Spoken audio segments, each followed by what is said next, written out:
Welcome to GS study by UP वाले लेखपाल। Polity test number 3 है। UP PCS, RAS, MPPSC, BPSC, UKPSC, जो भी वनडे एग्ज़ाम होता है, UP triple SC, RO ARO, उन सभी के लिए महत्वपूर्ण है ये। शुरुआत करते हैं पहले प्रश्न से। तो यहाँ पर दे रखा है राज्यसभा का विघटन नहीं हो सकता है। कथन दे रखा है राज्यसभा का विघटन नहीं होता है। सही है। यथा संभव उसके 1/3 सदस्य हर दूसरे वर्ष क्या होते हैं, सेवानिवृत्त हो जाते हैं। तो दोनों सही बात हैं। अब यहाँ कूट दे रहा है ए आर दोनों सही है। ए आर ए की सही व्याख्या है। ए आर दोनों सही है, आर ए की व्याख्या नहीं कर रहा है। या सी ए सही है परंतु आर सही नहीं है। उत्तर है ए आर दोनों सही है, लेकिन इसकी व्याख्या सही नहीं कर रहा है। संविधान के अनुच्छेद 83 के अनुसार राज्यसभा संसद का एक स्थायी सदन है। इसका कभी विघटन नहीं होता है। इसका कार्यकाल 6 वर्ष का होता है। इसके 1/3 सदस्य हर दूसरे वर्ष सेवानिवृत्त हो जाते हैं और उतने ही सदस्यों का पुनः चुनाव करा लिया जाता है। प्रश्न संख्या 2 है यहाँ पे, राष्ट्रपति की तरह उपराष्ट्रपति का चुनाव भी अप्रत्यक्ष रूप से होता है। बिल्कुल सही बात है। राष्ट्रपति की तरह उपराष्ट्रपति का चुनाव भी इनडायरेक्ट होता है। राज्यों की विधायिकाओं के सदस्य दोनों के चुनाव में महत्वपूर्ण भूमिका निभाते हैं। तो ये आपकी गलत बात है, क्योंकि राष्ट्रपति के चुनाव में विधायिका के यानी विधानसभा के सदस्य क्या करते हैं, भाग लेते हैं, जबकि जो उपराष्ट्रपति है उसके चुनाव में भाग नहीं लेते हैं। तो यहाँ पर केवल एक सही है। व्याख्या देखेंगे, भारत में राष्ट्रपति और उपराष्ट्रपति दोनों का चुनाव एकल संक्रमणीय पद्धति द्वारा प्रत्यक्ष रीति से होता है। यानी राष्ट्रपति के चुनाव में संसद के निर्वाचित सदस्य या राज्य विधानसभा के निर्वाचित सदस्य भाग लेते हैं, जबकि उपराष्ट्रपति के चुनाव में सिर्फ संसद के सभी सदस्य निर्वाचित और मनोनीत, संसद के उपराष्ट्रपति के में सिर्फ संसद के भाग लेते हैं। नेक्स्ट क्वेश्चन है, किसी राज्य के राज्यपाल संविधान के निम्नलिखित में से किस अनुच्छेद के अंतर्गत विधानमंडल के अवकाश के दौरान अध्यादेश जारी कर सकता है। तो राज्यपाल का अध्यादेश किस अनुच्छेद के अंतर्गत आता है, अनुच्छेद 213 के तहत। व्याख्या देखें, भारतीय संविधान के अनुच्छेद 123 के तहत राष्ट्रपति, अनुच्छेद 213 के तहत राज्यपाल को अध्यादेश जारी करने की शक्ति प्रदान की गई है। प्रश्न संख्या, भारत में नीति आयोग की स्थापना जनवरी 2015 में की गई थी। राष्ट्रपति के द्वारा जारी अध्यादेश से, राष्ट्रपति के द्वारा जारी अध्यादेश के द्वारा, या संघीय मंत्रिपरिषद द्वारा पारित एक विशिष्ट प्रस्ताव से, या उपयुक्त में से कोई नहीं। तो ये है संघीय मंत्रिपरिषद द्वारा पारित एक प्रस्ताव के द्वारा नीति आयोग की स्थापना जनवरी 2015 में।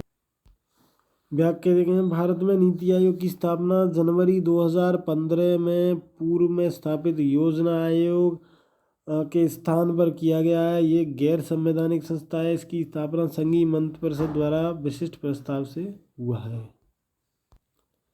नेक्स्ट क्वेश्चन है, संविधान और संशोधन किस अनुच्छेद में संशोधन हुआ है वो मिलाना है।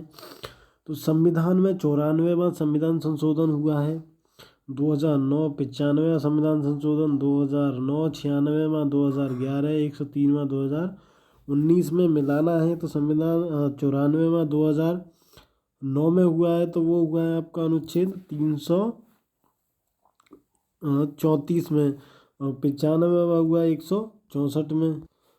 तो 94वां हुआ है अनुच्छेद 64 में हुआ है आपका, और 95 में 334 में हुआ है, 103वां अनुच्छेद 15 में, और ये सभी 1 2 3 4 के हिसाब से मिले हुए हैं। व्याख्या करें, संविधान का जो 94वां संविधान संशोधन अनुच्छेद 164 में संशोधन करता है। अनुच्छेद 164 में बताया गया है कि जो विधानसभा में जो मंत्रियों की संख्या होगी, विधानसभा में जो कुल मंत्री होंगे वो आपके 15% से अधिक नहीं होंगे। ये अनुच्छेद 164 में बताया गया है। संविधान में 95वां संविधान संशोधन अधिनियम 2009 334, इसमें आरक्षण की व्यवस्था है। और आपके जो आंग्ल भारतीय और जो समुदाय हैं अन्य को आरक्षण दिया जाता है संसद में, उनको 70 वर्ष से अधिक नहीं है। ये व्यवस्था अनुच्छेद 334 में है। 95वां संविधान संशोधन, 96वां संविधान अधिनियम 8वीं अनुसूची में है। और 103वां संविधान संशोधन अनुच्छेद 15 में है। अनुच्छेद 15 धर्म, मूल, वंश, जाति, लिंग के आधार पर राज्य विभेद नहीं करेगा, अनुच्छेद 15 में व्यवस्था है। अगला प्रश्न है, निम्नलिखित अधिनियम में किसके द्वारा भारत परिषद इंडियन काउंसिल को समाप्त कर दिया गया? पार्लियामेंट सुधार, भारत सरकार अधिनियम 1919, भारत सरकार अधिनियम 1935, भारतीय स्वतंत्रता अधिनियम 1947। तो किसके द्वारा? 1935 के द्वारा भारत परिषद को ख़त्म कर दिया गया। 1935 का अधिनियम देखेंगे तो इसमें 321 धाराएं थी, 10 अनुसूचियां थीं। इसने प्रांतों में द्वैध शासन लागू कर दिया गया, द्वैध शासन समाप्त कर दिया गया और प्रारंभ किया गया था 1919 के अधिनियम के द्वारा, समाप्त 1935 के अधिनियम के द्वारा। प्रांतों को इसके द्वारा स्वायत्ताधिक स्वतंत्रता दे दी गई 1935 के अधिनियम के द्वारा। केंद्र में द्वैध शासन प्रणाली शुरू कर दी गई, प्रांतों में समाप्त कर दी गई। संघीय विषयों को स्थानांतरित और आरक्षित विषयों में विभक्त करना पड़ा, हालांकि यह प्रावधान कभी लागू नहीं हो सका। इसने दलित जातियों, महिलाओं, मजदूर वर्ग के लिए अलग से निर्वाचन की व्यवस्था कर सांप्रदायिक प्रतिनिधित्व व्यवस्था का विस्तार किया। इसने भारत शासन अधिनियम 1858 द्वारा स्थापित भारत परिषद को, इंडिया काउंसिल को समाप्त कर इंग्लैंड में भारत सचिवों को सलाहकारों की टीम मिल गई। इसने मताधिकार का विस्तार किया, लगभग 10% जनसंख्या को मत का अधिकार मिल गया। इसके तहत 1937 में संघीय न्यायालय की स्थापना कर दी गई। तो मिलाना है, नागरिकता कौन से भाग में है? भाग 2 में है। नागरिकता कौन से में? भाग 2 में 5 से 11 में है। संघ और उसका राज्य क्षेत्र भाग 1 में दे रखा है, तो ये गलत हो जाएगा। संघ और उसका राज्य क्षेत्र भाग 1 में अनुच्छेद 1 से 4 तक है। नगर पालिका ये सही मिला है, 9A में है। निर्वाचन 15 में है, 324 से 329A तक है निर्वाचन।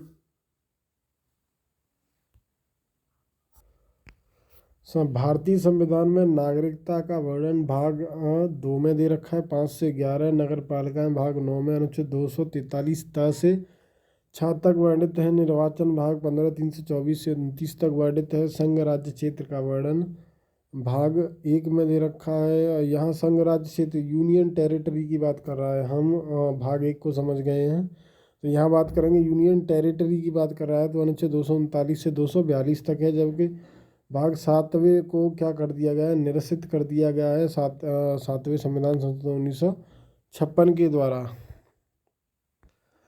नेक्स्ट प्रश्न है, निम्नलिखित में कौन सही सुमेलित नहीं है? अस्पृश्यता का अंत यानी छुआछूत का अंत किसके तहत किया गया? अनुच्छेद 17 के तहत या अस्पृश्यता निवारण अधिनियम 1955 के तहत। गिरफ्तारी एवं निरोध विरुद्ध अधिनियम ये किस में है? अनुच्छेद 23 में है। धर्म की स्वतंत्रता 25 में है। अल्पसंख्यकों के हितों का संरक्षण अनुच्छेद 29 में है। तो गिरफ्तारी निरोध संरक्षण नहीं है। अनुच्छेद 23 में क्या है? बलात्श्रम का निषेध किया गया है।